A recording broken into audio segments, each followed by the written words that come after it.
सोचिए अगर आपके खर्चे घट जाएं और बचत बढ़ जाए तो आप क्या करेंगे। यही हो रहा है हाल ही में हुए जीएसटी रिफॉर्म के कारण। सरकार ने कुछ प्रोडक्ट पर जीएसटी दरों में कटौती की है और इसके असर को लेकर मार्केट और आम जनता दोनों ही चर्चा में है। आज हम जानेंगे इन बदलावों का असर स्टॉक मार्केट, कंपनियों और हमारी अर्थव्यवस्था पर कैसा पड़ सकता है। साथ ही इसमें जुड़े कुछ संभावित खतरे और निवेशकों के लिए सुझाव भी समझेंगे। तो चलिए शुरू करते हैं। रिपोर्ट्स और मार्केट ट्रेड्स बताते हैं कि जीएसटी दरों में कटौती का सीधा असर सेल्स और खपत पर पड़ता है।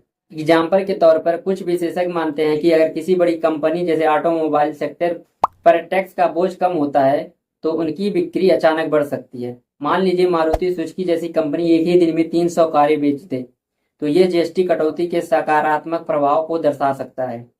इस तरह इलेक्ट्रॉनिक्स और एफएमसीजी प्रोडक्ट्स की सेल्स में भी 30 से 40% की बढ़ोतरी देखने को मिल सकती है, जैसा कि शुरुआती रिपोर्ट्स में अनुमान जताया गया था। इसका मतलब यह है कि लोगों के पास अब थोड़ी अधिक बचत हो रही है और वे खर्च करने के लिए तैयार हैं। अर्थशास्त्र का सीधा सिद्धांत है, जब टैक्स घटता है तो खर्च बढ़ता है। इससे घरेलू खपत बढ़ती है और जीडीपी पर सकारात्मक असर पड़ता है। विशेषज्ञों की माने तो सरकार को लगभग 48,000 करोड़ तक का टैक्स घाटा हो सकता है, लेकिन दूसरी ओर अनुमान है कि मांग में करीब 96 करोड़ तक की बढ़ोतरी हो सकती है, यानी नुकसान से कहीं ज्यादा फायदा। यही है जीएसटी कटौती का मल्टीप्लेयर इफेक्ट।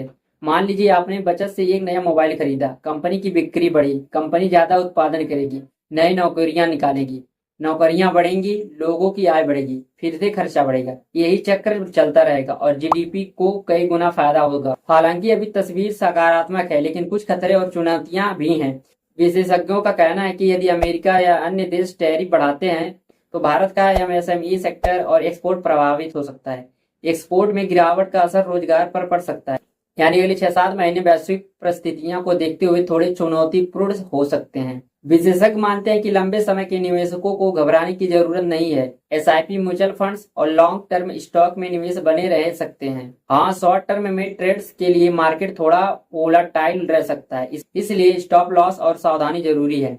कुल मिलाकर देखा जाए तो जीएसटी कटौती का असर सकारात्मक है। सरकार की आय में कमी जरूरी होगी, लेकिन बढ़ती मांग और जीडीपी में तेजी से अर्थव्यवस्था को फायदा मिल सकता है।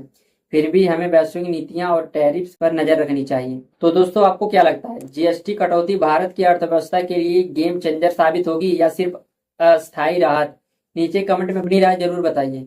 अगर वीडियो पसंद आया हो तो लाइक करें, शेयर करें और हाँ, चैनल को सब्सक्राइब करना मत भूलिए। तब तक के लिए मिलते हैं अगले वीडियो में। धन्यवाद।